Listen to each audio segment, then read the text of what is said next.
Asalaamu calaykum waraxmatullaahi tacaala wabarakaatuh. Kulan wacan oo wanaagsan. Halkani waa Duuli Media. Kusoo dhawaada saaxiibayaal muuqaalkeena maanta.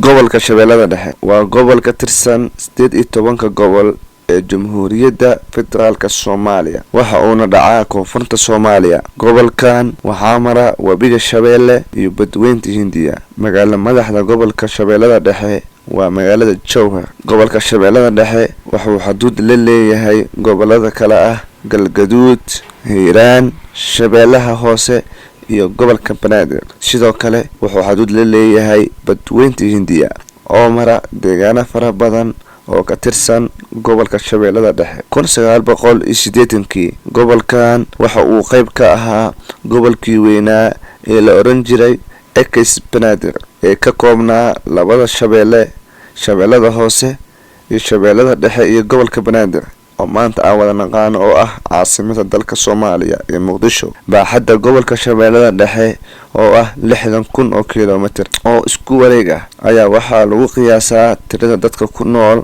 gobolka Shabeellada Dhexe 1,500,000 iyo 2 milyan inta u dhaxaysa, kuwaas oo boqolkiiba 60 ay yihiin xoolo dhaqato iyo beeraley ku nool dhanka baadiyaha ee gobolka. Degmooyinka gobolka Shabeellada Dhexe waxaa ka mid ah Jowhar, Jilyaale, Balcad, Mahdaay, Cadalle, Warshiikh, Raagaceyle, Aadan Yabaal iyo Ruun Nirgood.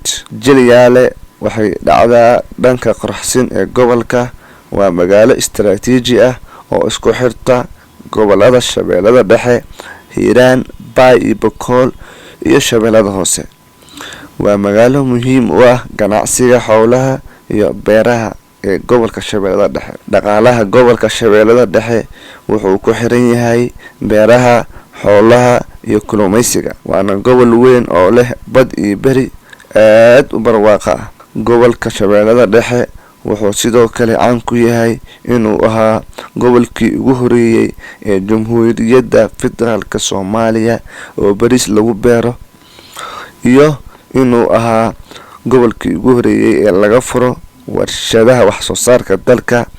Waxaana laga xusi karaa warshada dharka ee Balcad Somali Textile iyo tan sonkorta ee Jowhar ee Isnaaci. Gobolka Shabeellada Dhexe sidoo kale wuxuu caan ku yahay ciyaaraha kubadda cagta iyo kolayga. Dagaaladii sokeeye ka hor waxaa gobolkan ka dhisnaa kooxdii la oran jiray Isnaaci Jowhar oo ka mid ah 10 koox ee ka tirsanaa horyaalka kubadda cagta ee heerka koowaad ee Serie-A ee dalkeena Soomaaliya. Kooxdii kale ee kubadda kolayga ee magaceedu ahaa Somali Textile Balcad.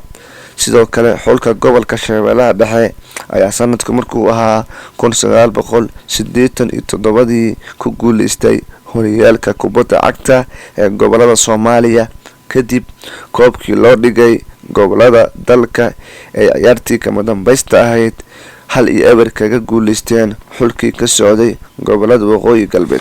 Sidoo kale taariikhda gobolka aad ay u faacdheer tahay lamana soo koobi karo, laakiin waxaa isku dayi doonaa inaan soo koobo waxyaabaha aadka loogu xasuusto gobolka Shabeellada Dhexe. Waxaa ka mid ah gumaysi nacaybka sabab u noqday in gobolka uu noqdo goobtii ugu horeysay ee lagula dagaalamo gumaystihii Talyaaniga, laguna dilo markii taariikhda Soomaaliya ugu horeysay dad shisheeye ah oo u dhashay dalka Talyaaniga, kuwaas oo sanadka markuu ahaa 1875kii degmada Warshiikh kaga soo duulay dhinaca xeebta. Sidoo kale ciidamo gumaysi doon Etoobiyaan ah oo kusoo duulay gobolka Shabeellada Dhexe ayaa sanadka markuu ahaa 1905 waxa ay la kulmeen jab iyo halaag kadib markii ciidamada weerarka ahaa lagu jibiyay dagaal ka dhacay magaalada Balcad oo waqtigaas loo yaqaanay